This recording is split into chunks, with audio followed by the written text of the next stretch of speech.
Hello, everyone. This is Regine Rousseau, and I am back with another episode of Leader to Leader. I don't know, this is like so exciting that Aaron and I get to talk with some of the most amazing people in the wine industry. Well, today I am super excited to chat with my friends, Yeah. my colleagues, right? And really, I'm going to say partners in a really exciting um, project, exciting organization. So I'm just going to put my bias out there in the beginning. um, I could not find the words to introduce them, so I'm going to have them introduce themselves. Carly, let me start with you. Sounds good. Hi, everyone. I'm Carly Seward-Maher. I am the co-founder of the Verasion Project, and I also am the proud mother to an almost 9-year-old girl. And my day job in the wine industry is I am the sales director for the Mid-Atlantic for Heritage Collection, which is the fine wine arm of Trinchero Family Estates. Awesome. Averiel. Hey, it's more than a pleasure to be here. My name's Averiel McKenzie. I've been in the wine industry 14 years now, all with E&J Gallo Winery, now known as Gallo. Currently director of diversity recruiting for our sales organization, but more importantly, I'm also the executive director for the Verasion Project, an exciting nonprofit that I have the pleasure of working with both of you all on, and it's amazing the work that the Verasion Project's doing right now. So I'm excited. Okay, so before I ask you to tell us what the Verasion Project is, I have to say, like everyone else, and we were just talking about how busy we all are, like we're busy, busy, busy. Yes. But when you called me and said, I want to talk about the Verasion Project, I'd love you to be a part of it. For me, it was a no-brainer, right? I was like, oh, I'm going to make time for this, even if I have to drop something else. And, I'll tell you later why this resonated with me, but tell us, first of all, before we get into what the Verasion Project is, how did you come up with this idea? All right. So it was May 2020. And like so many of us, was really struggling in the aftermath of the murder of George Floyd. And as a solo parent with a full-time working job, I knew that I couldn't protest out in the streets, but that I could try to change my one little corner of the world. And that happened to be wine for the last 15 years. And so I sort of put it out there to the universe. I was like, I want to do this. Like, this is one thing that I know that I can impact. And then all of a sudden, once I sort of shared that, all these people, like Averiel got introduced to me. I think Averiel might have been the first person I was introduced to. And so several other wine professionals got introduced to me. And it's sort of like together, it was sort of the Avengers, right? Like we were all just normal, everyday wine industry professionals that had worked generally for larger, a lot of us worked for the top 5 suppliers, and we knew that we could affect change in a big way, right? Even though we weren't wine celebrities, we knew that, I have a really wonderful life, right? Just being a normal person, a sales director in the wine industry. Not everyone knows my name, but I'm able to own a home as a solo parent. I have a 401k, and I wanted other people to have the opportunity to have a career in wine. Okay, so let me cut you off for a minute because I love what you're saying. So, murder of George Floyd, you're at home and you said, what can I do? I want to change the industry that I am currently in. Yeah. And I want to afford other people the luxuries, my words, not yours, that this particular industry has afforded me, right? Yes. So this is what you're thinking. Okay, how do you move from I want to, right? I have this desire to really creating this very structured organization. So I know you said you met Averiel. Averiel, when did you come into this and how did the structure of the Verasion Project happen?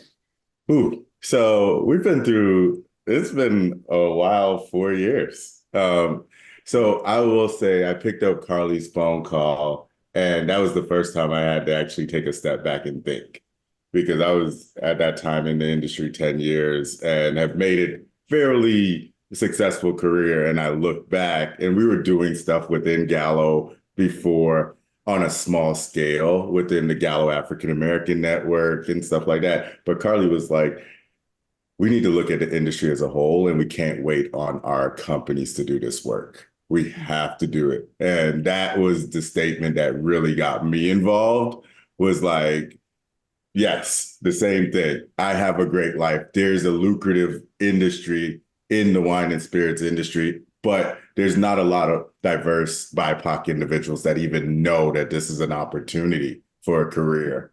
And I think that's how all of the conversations was and where it started, where how can we pull together a good group of individuals to do this good work? And then over the years, we just evolved. I think our partnership with Silver Oak with the apprenticeship was one of the first projects that we did where we leaned in with that, and that has grown over the years. Okay, so But that was from, oh, sorry. wait, I want to stop you because I want to make sure that people listening can follow this story. Yeah. Okay, so Averiel, you come in and you say, we want to bring more people of color into the industry, right? But tell us today what the Verasion Project is and how it's different, because a few organizations sprouted right after the murder of George Floyd.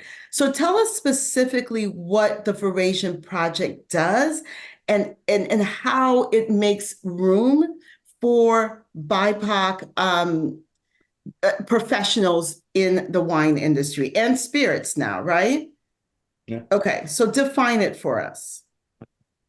So as of today, the Verasion Project, we're focused on three main things. So we really spent time to really make sure that we were able to impact the industry and not duplicate what a lot of our counterparts within the nonprofit space was doing. The first thing is our Future Leaders program. So that has evolved to really help individuals in between that 3 to 5 years in industry. What we've seen was there's a gap where a lot of people were getting into the industry, but how can we get leaders into those roles or opening their companies and doing the things that they want to do? How can we get them mentorship, sponsorship, immerse them into a wine region that they may have not gone to before? So we really... What? Is there? That is a 2-year-old in the background. Oh, we love that. We love visitors. We love visitors. No, but I'll hop in to be one thing I think that differentiated us and something we all came from pretty corporate backgrounds, right? Like that I think is something that differentiates our board from some of our counterparts. Is there's a very specific skill set that will make someone successful within a corporate culture, right? Should that be. So I think our focus has always been like, what are the real world tools that you need to be able to succeed in a top 5 supplier role or in a boutique, distributor, broker, anything, right? But once you know how to succeed in a corporate structure, you can succeed anywhere. And so it's always come back to how will this, right? Wine certifications are great. How does that translate to a job? How does that translate to actual climbing of the corporate ladder, jungle gym, whatever metaphor resonates best with you? So that's always been our drive, is how does this translate to jobs? So I love that you said that, because that really was one of the points that made me say, I want to be a part of this board, because you're giving real life experience. And I agree. Like I've had this argument with many of my friends who are entrepreneurs like myself. I think the corporate training that I received has helped me to be a successful entrepreneur. Like there's nothing like creating a spreadsheet, right? Exactly. Okay. Excel and I are frenemies, but yeah. Yes. Okay. A lot of time on some Excel sheets.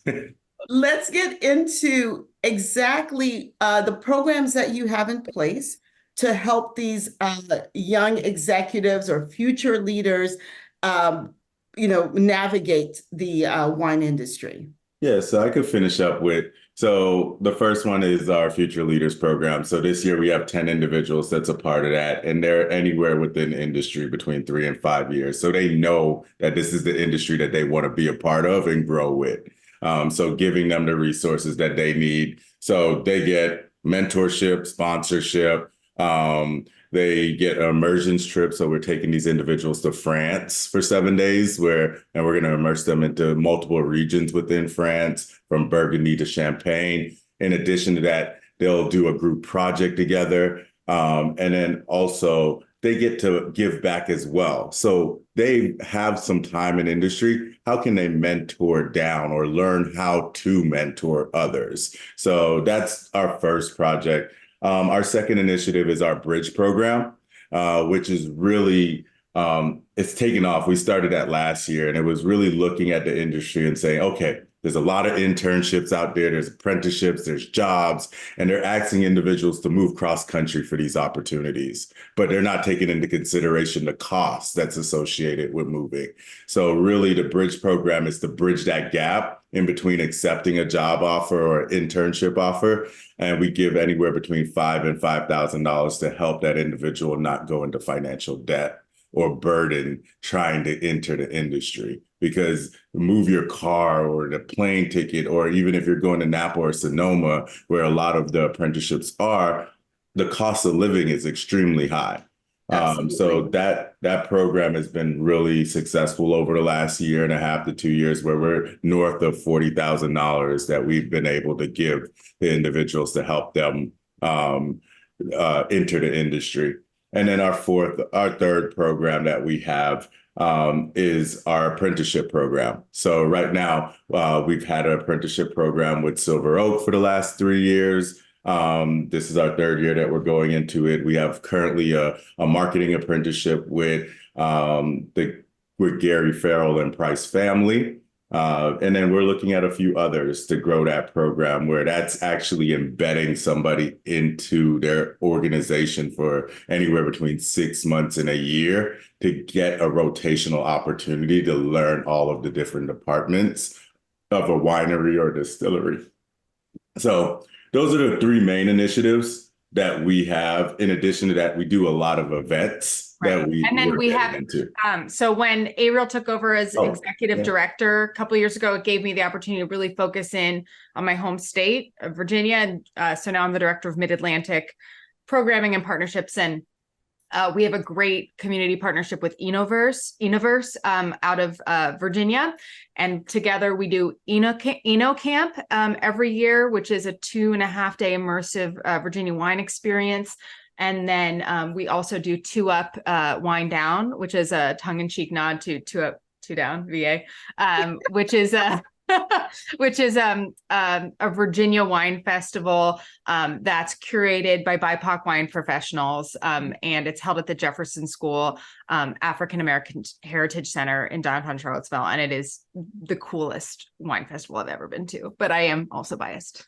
I love it. I love it. Okay, so why we're talking to leaders is not just to learn about what you do and what you've given to the wine industry, but it's really to learn about what makes a good leader and some of the attributes that you have and the habits that you have that make you a good leader. So I want to talk about running a nonprofit, right? And I want to talk about some of the challenges that you're facing now and how you navigate these challenges. I have many friends who are in the DE&I space. And what I keep hearing is, you know what, Regine, we're not seeing the influx of dollars that we were seeing 2 years ago, 3 years ago. So I'm curious to know, because this is the part of the business, because it is a business that I don't know a lot about. How are you navigating that, and how are you making up for those lost funds? And do you even agree that there is less dollars coming in? If you sit on any of my calls recently, looking at partnerships and like talking to wineries, talking to distilleries about, hey, how they can get involved, and just asking individuals, even the $2 and $3 donations from your individuals have slowed down. And I think what we've pivoted to and how we've pivoted over the last year is to understand we just can't ask for money. There has to be a tangible approach. So that's why you'll see us actively fundraising through events. So later this month, we have Cookout in the Vineyard, June 22nd, which is in Sonoma, where we're fundraising and we're having a nice cookout. And it's a dinner, elevated food, really games, music. So that's one of our big fundraisers for the year. We partnered with Wine and Culture Fest, July 11th through the 14th. And then we're creating our own event called Beyond the Glass in Chicago, August 10th. And we have Two Up Wine Down, November 2nd. Which this will be our. And we do apply for grants. So that's how a lot of my Virginia programming, our Virginia programming is able to come to life, is through applying for different state grants. And then being the beneficiary of, charity golf events, or there's the Virginia Wine Benefit happening on June 15th. We're a co-beneficiary of that. But just holistically, something that I like to hammer home as we're talking about this as a holistic issue within the wine industry is DE&I isn't a trend. Gen Z, and for our wine industry to survive, we need to be bringing in the new generation of wine drinkers, which is Gen Z. And Gen Z is overwhelmingly diverse. So this DEI isn't a nice to have anymore. It's if you don't figure this out, and if you don't resonate with the diverse consumer, which is now the majority, you are going to be left behind. So it's no longer something where you can just pat yourself on the back and be like, oh, good, we're doing. No, you have to, from an authentic space, reach out to diverse consumers, because that's the majority of the population moving forward. What I'm hearing you say is it's just good business. It's right? just good business. It's the right thing to do. And it's, also it's smart. Yeah, it's good business. Yeah. And I will say we still have some good winery partners out there that I will shout out right now. Gallo has always showed up financially to help support Sierra Nevada. When we talk about Silver Oak, Wente, there's a handful. Wine Group has donated to us. Yep. There's a handful of organizations that understand that D&I is important, and it doesn't have to attach to something, but that is not the trend anymore. Well, and I'm glad that you shouted out some of your partners, but I think what Carly is saying is that, on a daily basis, I'm reading emails or articles about, wine is trending down and people aren't buying wine, and how do we get Gen Z involved in wine? And I hear what you're saying is, look, we have to these diversity initiatives are really part of the answer. Correct. To getting more people to drink wine. You nailed it. You nailed it. Yeah, that is exactly correct, Rashid. Yes. No, I totally get that. So let me ask you this, because I really do this, and we do this podcast because we want to help other people. What about someone who's interested in creating a nonprofit in the wine space, right? This is something, again, I feel like a lot were popping up a few years ago. What advice would you give? What strategies maybe have you used that has helped the Verasion Project become so successful? I'm going to let Averiel answer that, because what I will say, because he's really taken us to the next level. But what I've noticed, right, as someone who never had started a nonprofit and just went all in, because that's just my personality. Averiel's a master delegator. I just have to shout him out. The key is bringing in, especially because we're all volunteer, many hands lighten the load, and we all have different networks and we all have different skill sets. And that, I think, is the magic of the Verasion Project, is our leadership base is so diverse in terms of their experience. That, I think, is the key that has taken us to the next level. And sorry. And then Averiel teased it, but the best part of what I've seen happen is people that were grantees or were part of the Future Leader program are now our leadership. And that's the model, right? Is once paying it forward. So anyway, sorry, Averiel. I was like, I'm going to let Averiel take No. That's good. Yeah. Honestly, I looked at the Verasion Project, and Carly, you did an amazing job. Like you said, hey, the first thing advice-wise is don't overthink it. If you see that there's a need for a nonprofit or there's need for work that needs to be done and no one's doing that work where you could join and kind of grow the work and make it better, then start something. And that's what Carly did. And I commend you for that and making it happen. But it was a few of us doing a lot of work. Yes. And my approach with the whole thing is find your friends, tap them on the shoulder, and find out what they're passionate about and plug them in a role that drives their passion, because then it doesn't feel like work.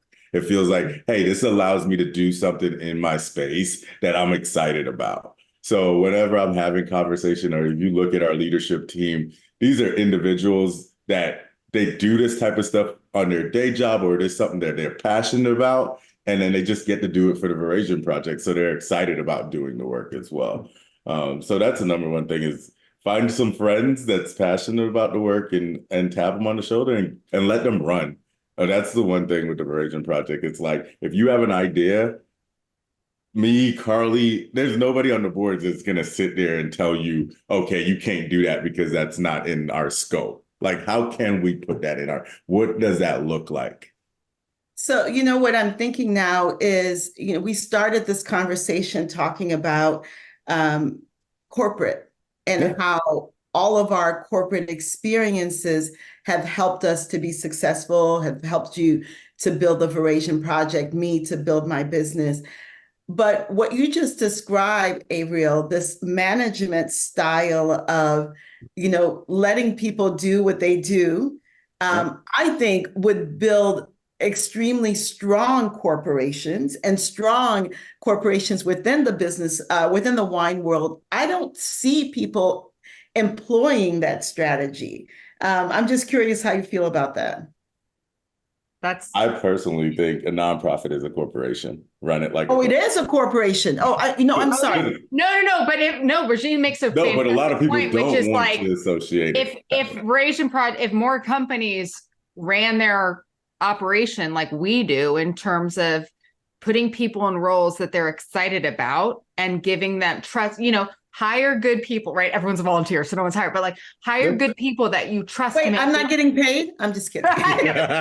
No, nobody gets paid. I can give you one big hug. One big hug. We're trying to get somebody on payroll, but no. Yes, that's the thing. One day, wouldn't that be amazing? But yes, I think that mindset of like, trust people, that if you put the people in the roles that they are suited to, that they are excited about, and trust them to make decisions based on, like, we all have ownership in this in this organization. Yeah. We all have skin in the game. And when you feel like you have skin in the game at a company, you're making decisions that benefit. I'm trying to think of the best way to put this, but like, we are a community, right? Like, I think leadership style, community mindset, like it's us, we're building something together. And if more companies had employees that felt like they were part of something instead of a cog in a wheel, you'd see a lot more inspiring things happen. But you're both leaders in your own organizations outside of the Verasion Project. Do you use this strategy with your teams? I only have one direct report, but I try to think of myself as a leader within my organization in terms of the way that I comport myself, the way that I unofficially mentor several women in my organization. Everyone knows what I do. I've been very vocal about the Verasion Project. So I advocate for myself and for my direct report to feel empowered to make decisions that, and to, and my boss has been incredible, and in terms of letting me have projects where I get to flex my creative muscle instead of just do distributor management. And it makes me work harder, and it makes me want to do a good job for him, for everyone. So I do see I'm able to exercise it in small ways within my scope of influence. But yeah, I'm one part of a very large company. Averiel, I don't know.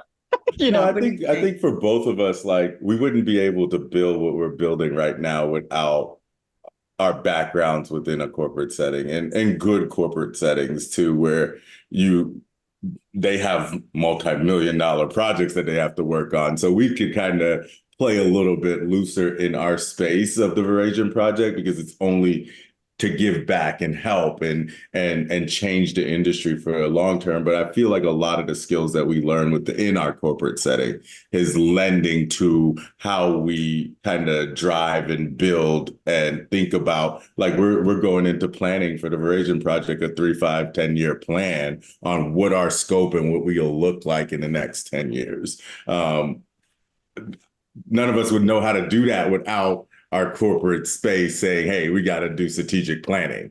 So I think that's and the professionalism of being able to make these asks, right? Like reaching out to partners, having pitch meetings, right? Yep. Like the first time we ever sat down with leadership of Silver Oak, right? To try to get them to do this apprenticeship, right? Like if I hadn't had the experience that all of my, I started my career with Southern Wine and Spirits and have worked for several other larger wineries until I got recruited for Trinchero. But just that sale, right? Like everything is sort of sales at the end of the day. Like we're selling the Verasion Project. So if I hadn't had my sales background for the last 15 years, I wouldn't be able to sell us to different shareholders, right? Be that a winery that we want to partner with, me asking Virginia Wine Board, please, can I have money so that we can do, Camp and Tulip Wine Down?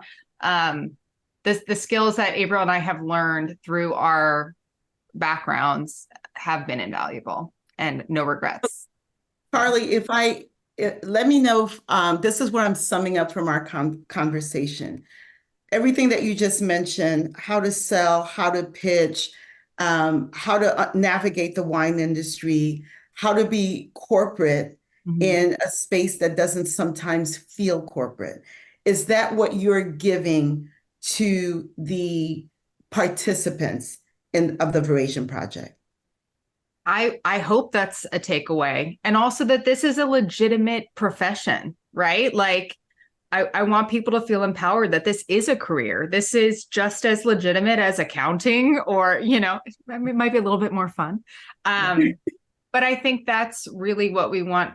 We want to create a path instead of just, I think when people are passionate about wine, and I think some of the most visual and present voices in the wine space are wine writers and somms. And it's a very sort of glamorous, what Averiel and I do every day might not be the most glamorous, but we have a path that we're on, right? Like we have a clear path. I know that I'm going to be able to put food on the table for my child. I know, and so we want to take something that feels maybe nebulous or big, or I don't even know where to start, and help create pathways for people so that they feel that, oh, here's the direction I want to head.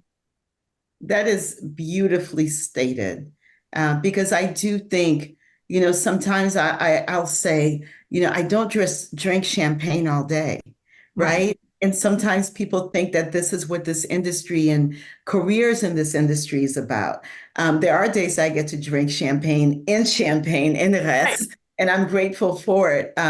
So I want to ask one last question and end here. You were both appointed or not appointed, what's the right word? You received the honor of being the 2023 Wine Industry Leaders. When we started, Carly, you said, Averiel and I were not wine industry celebrities. Now you are. And yes, you are. We're not. But I want to ask about your comeback stories. And you can talk about the Verasion Project. You can talk about in your own life, because I think we all have one, right? We're in this moment where we're celebrating you. We're celebrating the accomplishments that you've made at the Verasion Project. But I don't always like to only tell the good side. Talk to me a little bit about the struggle and how you came back from it. You want me to start and then you can take yours, Averiel? Yeah. Yeah. Okay. Let's I see know how it's like, deep I want to get with this. I know how deep. No, you know what? If you've watched some of the other episodes, people have gotten real, and I just think that that's how we connect Yeah. with I our can So start. All right, go ahead. I'm very amicably divorced, but I've had to make some really tough decisions in my life that other people might not understand so that I can show up as my most authentic self. And it was really scary making the decision that I was not in the right marriage for myself and knowing that I would go from a double income to a single income. But I have a daughter and I want to model a certain life for her. And I didn't want self-sacrifice to be something that she was going to grow up watching. Right. I guess when I made this decision, I was like, if Scarlett came to me with this advice, my daughter, she came to me and said, Mom, I'm in this position. What advice do you have for me? And I would advise her to do what is in alignment with her. And I'm a really spiritual person. And so it's been really hard I feel like I live two lives sometimes, right? Like there's part of me that just wants to go be a healer, a Reiki master full time, but I can't. But what I'm trying to do, right? And I've been on a path of trying to be my most authentic self in all aspects of my life and be like, I can be a spiritual person in the wine industry and I can try to make every person's life better. And so that I guess has been I don't know if it's a comeback story, but this feeling of like, I can't be all these things. I have to be a corporate wine person, or I have to or go live on an ashram, and it's Yeah, like, no. I know we don't have a lot of time to get into this, but I think that is one of the beautiful things about what we do, about this wine space, is that you can be all of yourself. And I think that we're really receptive to that. My yoga teacher, I was telling her about some of my struggles with wanting to share different aspects of me. And she said, Regine, did you know that wine was used as medicine? And so I ordered all these books that talk about how wine was medicine in order to be able to talk about both sides. Okay, this is not about me. No, And that's such a good point. But for me, the Verasion Project, what is my soul work, right? Like Verasion Project allowed me to bridge those two lives of mine, where it's like, how can I live a soul aligned life in this industry that is about wine, right? And the Verasion Project finally felt like the bridging the gap, right? Like the marrying of my two selves. And Averiel, your turn. Okay. Thank you for sharing that, though. That's so important. I think I'm in the process of writing my comeback story. And so I don't know if either of you know, but I'm 2 months out of major kidney surgery, dealing with cancer. And it's one of those things where it makes you rethink. I dealt with cancer 10 years ago, and on a smaller scale, and when you're 28, you're like, oh, I battled this and it's nothing big. But that second time around, it really makes you look at what's important in life and who's important in your life and the relationships that you have in your life. And I think that's what keeps me going with the Verasion Project, because I know that's the work that gives me a lot of like excitement and passion and like wanting to see people enter this industry and have a successful career. In addition to that, like just family in general. So like as I sit here today, my comeback story is like I'm reevaluating a lot of things. And I'm in that process. But I know there's certain people, there's certain things that are extremely important to me. And I'm giving that energy and time to those things, where in previous years, I would say work and work only. Yeah. So yeah. And wine to me, at least, is a tool, right? Like the industry, I'm trying to make this world a better place. I feel like I've been put on this planet to, to try to be a connector, to try to connect the individuals. Yeah. Yeah, I'm trying to, and so I happen to be in the wine space. So wine is a tool, right? Like I love wine. I love the wine industry, but to me, it is a tool to do my soul work, right? I don't need to live on an ashram to be able to live a soul aligned life. And so thank you to Averiel and everyone at the Verasion Project. We're creating what we're creating is bigger than wine. Yeah. I think that is the magic of this industry. And, maybe there are other industries that create the kind of community that we've created. But this is what I know. And I thank you for sharing your hearts. I love to get people to a point where they're crying. I don't know why. I love to do that when I interview people. Okay, Me Oprah. too. I do the same thing. I want but tears. but I'm saying you have made me feel that way. I didn't know that you were going through this, and Carly, I feel so connected with what you're saying, and I'm so grateful that we are in this space where we can be our authentic selves and that we can inspire the future leaders to do the same. So I want to give you the last word. Is there anything that you want to talk about that I didn't ask you, anything that you want to close with? My new thing is I like to close, or I like to say, when you look at someone, give them grace because you don't know what they're dealing with in their lives. We're very, very quick to judge others. And each and every person on this planet is dealing with something, and giving them that space and that grace to understand that, okay, I might be thinking of them this way, but I don't know what they're going through on a day-to-day basis.